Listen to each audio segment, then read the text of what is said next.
కంటిని ఎలా శుభ్రం చేయాలి? కంటిని ఎందుకు శుభ్రం చేయాలి? కంటిని శుభ్రంగా కడగడం అవసరమా?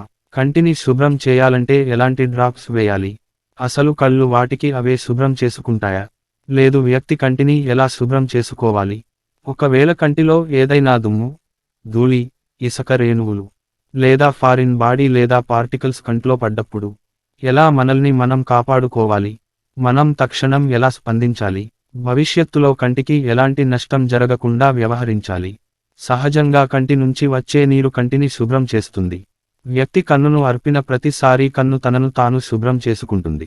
అయితే మీ కంటి నుంచి వచ్చే కన్నీరు కంటిని శుభ్రం చేస్తుందా? కంటిలో ఉండే ఫారిన్ బాడీని పార్టికల్స్, రసాయనాలు అత్యంత ప్రమాదకరమై నప్పుడు కంటి శుభ్రం చేస్తున్నప్పుడు ఎవరైనా అత్యవసర సమయంలో సహాయం కోసం సంప్రదించండి.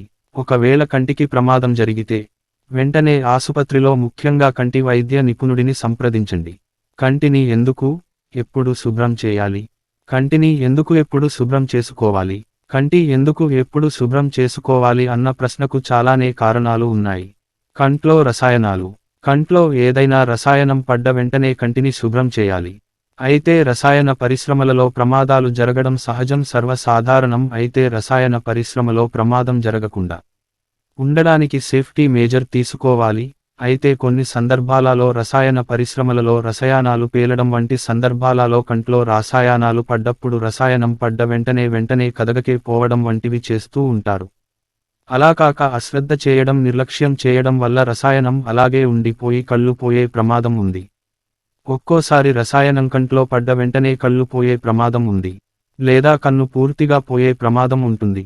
అలా రసాయనం కంట్లో పడ్డప్పుడు వెంటనే దగ్గరలో పరిశ్రమలో డిస్టిల్ వాటర్ లేదా ట్యాప్ నల్లా నీటితో కన్నును శుభ్రంగా కడగాలి. కంట్లో దుమ్ము ధూళి పడకుండా జాగ్రత్త తీసుకోవాలి. వెంటనే సమీపంలోని కంటి వైద్యుడి దగ్గరకు తీసుకువెళ్ళాలి. ఒకవేళ అత్యవసర సమయంలో సర్జరీ చేయాల్సి వస్తే డాక్టర్ సర్జరీ చేస్తారు. అందుకే మీ కంటిని రసాయనం పడ్డ వెంటనే నలపకుండా శుభ్రం చేయండి. Foreign objects.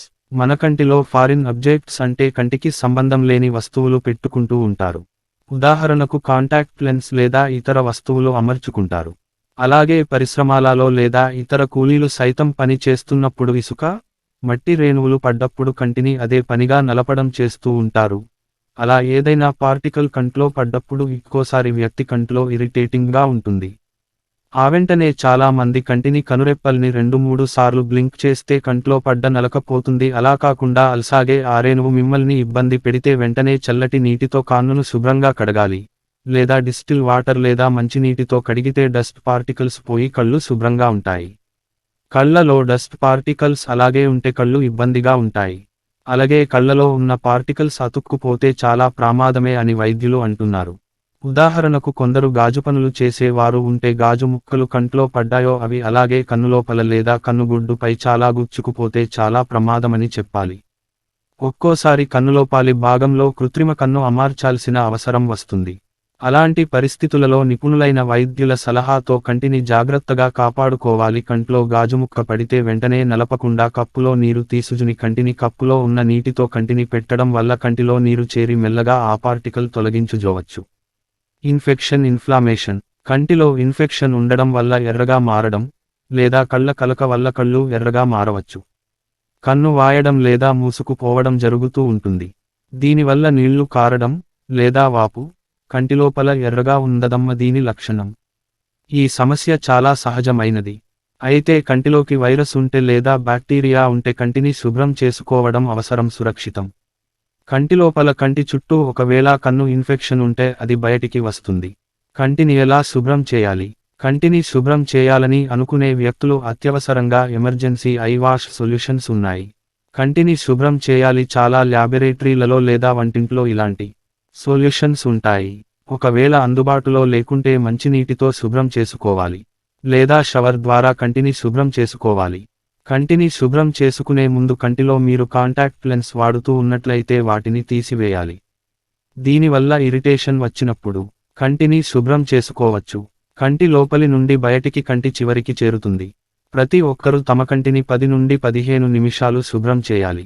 కంటిని తెరచి ఉంచి ఆ నీటి ప్రవాహాన్ని కంటి లోపలి నుంచి నీటితో కడగాలి. దీనివల్ల కంటిలోపల చేరిన రసాయనాలు ప్రభావవంతమైన ఆల్కలైన్ బయటికి పంపవచ్చు. కంటి చుట్టూ ఉన్న ప్రాంతాన్ని పూర్తిగా పరిశుభ్రం చేయాలి. కంటిలో ఎక్కడైనా రసాయనాలు చేరినా అవి పూర్తిగా పోవాలి. ఆ విధంగా శుభ్రం చేసిన తరువాత ఆప్థమాలజిస్ట్ను కలవాలి. రేణువులను పూర్తిగా తొలగించాలి. కంటిలో చేరిన ఇసుక రేణువులు, మురికి లేదా ముఖ్యంగా స్త్రీలు ఐలాష్లు, కాజాల్ లాంటివి చాలా మంచి వాడుతూ ఉండాలి. కాటుక అలాగే కంటి రెప్పపై అలాగే ఉంటాయి. కంటిని ముట్టుకునే ముందు చేతులను పరిశుభ్రం చేయాలి. మీ కంటిలో పార్టికల్స్ పడ్డప్పుడు 1-2 సార్లు కంటిని బ్లింక్ చేయండి. అలా చేస్తే కంట్లో పడ్డ పార్టికల్స్ బయటికి వస్తాయి. అలా మీ కంట్లో పడ్డ పార్టికల్స్ను బయటకు పంపే ప్రయత్నం చేయాలి. కంప్రెస్. కంటిలో ఒకవేళ వాపు ఉంటే వేడి లేదా చల్లటి కంప్రెషర్ను వాడచ్చు. కంటిని నలపకుండా ఒత్తిడి పెట్టకుండా కంప్రెస్ చేయొచ్చు. Tea tree oil. ఒక పరిశోధనలో టీ ట్రీ ఆయిల్ చాలా ప్రభావవంతంగా పని చేస్తుందని కంటిలో వచ్చే కండిషన్ల ఆధారంగా బ్లెడరైటిస్ టీ ట్రీ ఆయిల్ షాంపూ వాడవచ్చు. అది కంటి రెప్పల పైన ఉన్న కను రెప్పల పైన మాత్రమే వాడాలి. 50% టీ ట్రీ ఆయిల్తో కను రెప్పలు శుభ్రపడతాయి. కంట్లో చుక్కలు. కంటిని శుభ్రం చేయడానికి లేదా కడగడానికి కంటి చుక్కలు సహాయపడతాయి. కంటి చుక్కల పట్ల ప్రజలు అప్రమత్తంగా ఉండాలి. ఒక్కసారి మీ కంటిని మరింత ఇబ్బందులకు గురిచేస్తుంది. మీ దగ్గరలోని కంటి వైద్యుని సంప్రదించండి. కంటిని సంరక్షించుకోవడానికి కొన్ని సూచనలు. కంట్లో రసాయనాలు లేదా రేణువులు ధాతువులు పడ్డప్పుడు కంటిని శుభ్రం చేయాలి. క్రింది విధంగా వ్యవహరించకూడదు. కంటిని నలపడం, కంటిపై ఒత్తిడి పెట్టడం చేయకూడదు. కంటికి ఏ ఆయింట్మెంట్ వాడకూడదు. కంట్లో ఇరుక్కుపోయిన పార్టికల్స్ను తీవ్రంగా తొలగించే ప్రయత్నం చేయాలి. ఆహారంలో స్ట్రీక్స్ తీసుకోవాలి. కంటి వాపు తగ్గేందుకు మందులు లేదా డాక్టర్ సూచనను పాటించాలి. కంటి వాపు ఎక్కువ ఉన్న అలాగే ఉన్న కంటిలో ఏదైనా బ్యాక్టీరియా చేరిందేమో గమనించాలి. కంటిని వేటితో శుభ్రం చేయాలి. నీటితో కంటిని శుభ్రం చేయాలి. కంటిలో చేరిన పార్టికల్స్ను శుభ్రం చేయాలి. కంటిపై ఒత్తిడి పెట్టకూడదు. స్టెరాయిడ్ లేని ఇన్ఫ్లామేటరీ మందులు వాడాలి. ఇబుప్రోఫెన్, ఆస్ప్రిన్ వంటి మందులు బ్లీడింగ్కు కారణం అవుతాయి. అవసరమైన పక్షంలో డాక్టర్ సలహా మేరకు కొంత లెన్స్ వేసుకోవాలి.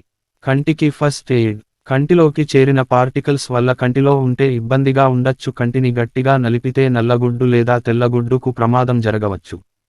కంటిలో పార్టికల్స్ తొలగించకుంటే అవి అక్కడే ఉంటే కంటికి ప్రమాదం కాగలదని. అందుకే ఏదైనా రేణువులు ఇతర పార్టికల్స్ పడితే కంటిని నీటితో శుభ్రంగా కడగడం, కంటిని శుభ్రం చేయడం తప్పనిసరి. కంటిలో రసాయనాలు పడితే కంటిని నీటితో శుభ్రంగా ఫ్లష్ చేసి రసాయనాన్ని తొలగించాలి. కంటికి ఏదైనా గాయం అయిన పక్షంలో కంటిలో మరే వస్తువు పడకుండా కంటికి ఏదైనా షీల్డ్ అమర్చాలి. వైద్యుని సలహా తీసుకోవడం తప్పనిసరి. వైద్యుని సంప్రదించడం ద్వారా శస్త్రచికిత్స అత్యవసరమైన పక్షంలో నిపుణులైన వైద్యుల పర్యవేక్షణలో శస్త్రచికిత్స చేయడం. చికిత్స తరువాత జాగ్రత్తలు పాటించడం. సాధారణ స్థితికి వచ్చే వరకు జాగ్రత్తలు పాటించడం అవసరం. కంటితోనే జీవితానికి వెలుగు. చీకటి